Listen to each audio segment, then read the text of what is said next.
us know why you like working in digital communications. It's fun to be part of this world where you keep seeing people coming up with new ideas and innovation to solve people's pain points, to improve someone's life. With communication, it's very real-time and interactive.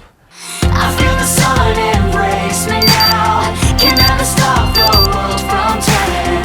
Where will we go when times run out? We don't know. I feel the ground. It's fascinating how technology changed the way we live.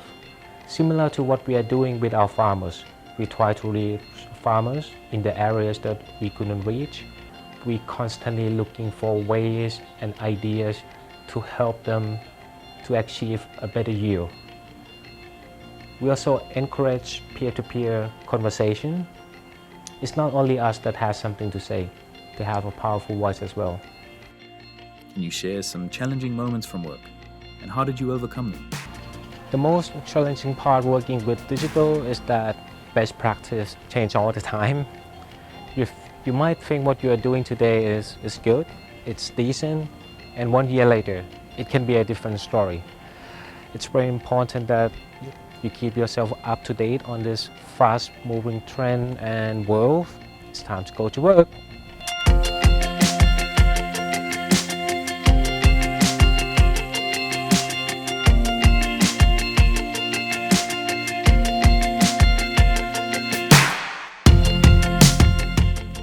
How do you maintain or develop connections with your team and communicate updates from the field via digital channels?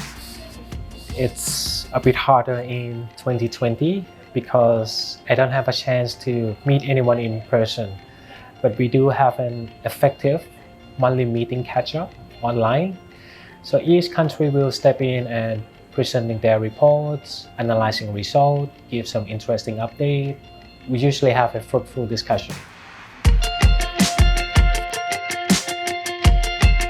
Talk a bit more about digital learning for farmers. A lot of farmers in the country that we are working with have a very conservative approach to vegetable farming.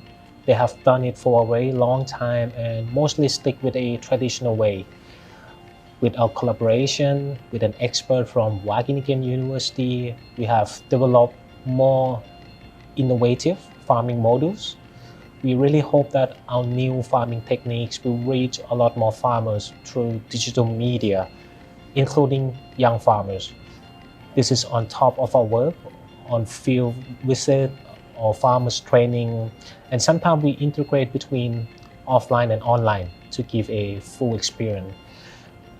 The wider it is, the more impact we create. We really hope that our work on digital will also impact the issue of food security, malnutrition, poverty. We really need to create more awareness on this. It is something that we cannot take it lightly. We would like to be one of the actors that contributes to this global issue. We're still looking for some alternatives.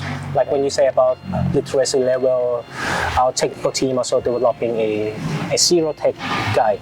Yeah. So it's a guide that only contains images for them to have a look and understand it.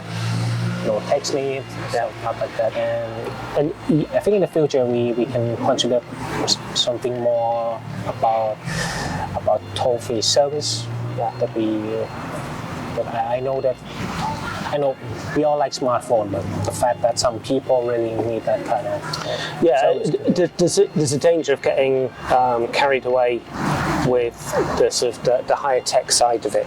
Yeah. Because certainly the use of smartphones, it increases everywhere, but in some countries it's still low.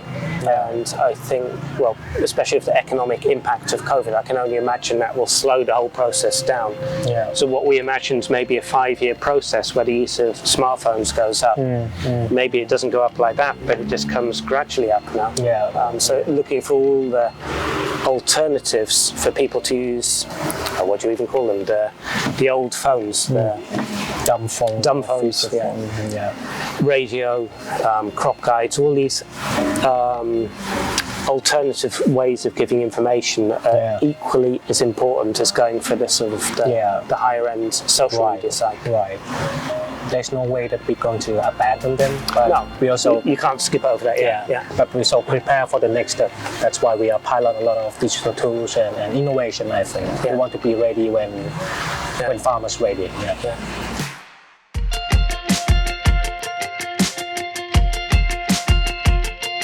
Can you share your experience working in knowledge transfer? What do you like most about the position? Working at EWS Knowledge Transfer and Headquarter Office is probably the place where I have a chance to work with different people or from different backgrounds most in my career. It was a wonderful, eye-opening experience when I had a chance to work with my team in Africa, like Uganda and Nigeria. When I visited Uganda last year, I have a conversation with farmers, and I asked them if we could improve your incomes. What would be the first thing you do with that earnings? And almost all of them answered to build a new house. And the farmers that we already working with were originally building a new house at that time. So this is when I realized how much of our work could really impact people's life. If I stay open, I can learn a lot from them. I'm really grateful for this opportunity.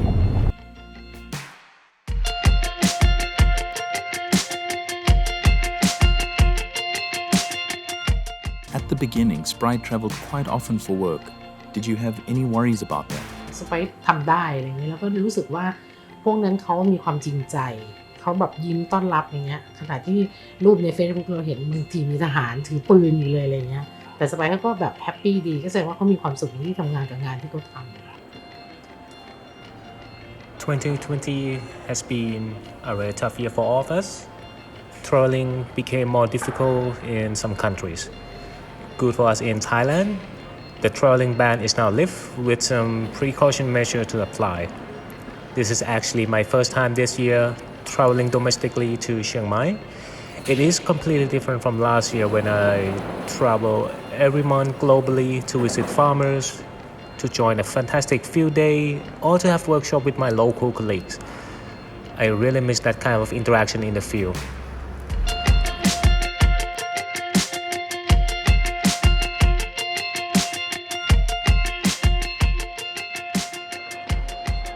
Now I will be heading out to Chiang Mai to regroup with my colleagues and visit a few farmers. We will also be working on shooting a technical videos and visiting our kitchen gardening plot. The COVID-19 situation has really boosted people's interest in health and nutrition. A great source of vitamin from your own backyard is something hard to deny during this time. Can't wait to see it.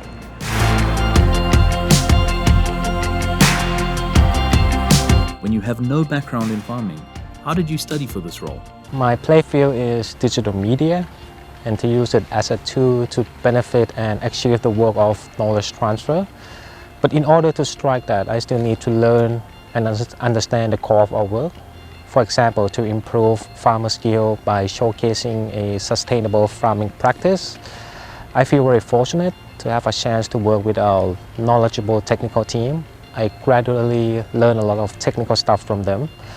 I also like to pick up an impression from our social media analytics and Google Analytics as well, including most frequently asked questions that we receive from farmers. This is the way to extract idea what farmers' needs are. It is simple, but giving you enough picture to patch from the people who are practicing farming out there. And whenever I have a chance to visit farmers in the field, I love to observe them. I love to have a small conversation about them, about the usage of their phone, how much time they spend on internet per day. Technology is a great thing, but we have to do our reality check that some farmers in rural areas are not ready for it just yet. That's why we segment farmers into different groups, from low literacy level, minimal access to data, to intermediate levels and to advanced level. And we try to design our communication and map it with the right channel for them.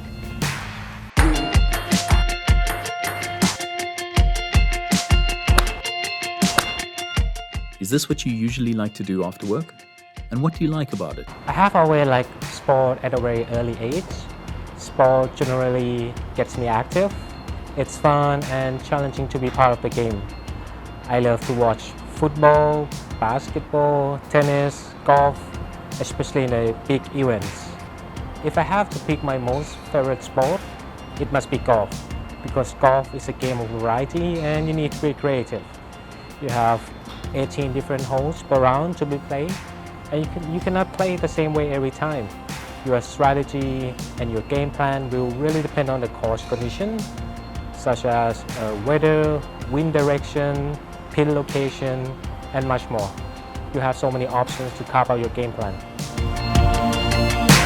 Hide and safe from blinding light, reminding me of you. In 2020, the situation of COVID-19 meant our team had to shift to using more digital media to reach and connect with farmers. This includes building local farmers groups on Facebook and chat platforms to communicate in local languages. We also have a web-based mobile learning app in Nigeria, which provides data-free training through mobile phones, including feature phones. The course was designed by East-West Seed Knowledge Transfer with Wageningen University and Research and Funzi, a mobile learning company. Our English and Hausa courses were available for 5,300 learners, and about 4,700 finished the course successfully, a completion rate of 88%. 2020 was the first year we started to quantify indirect outreach through crop guides, social media, radio, and other digital media.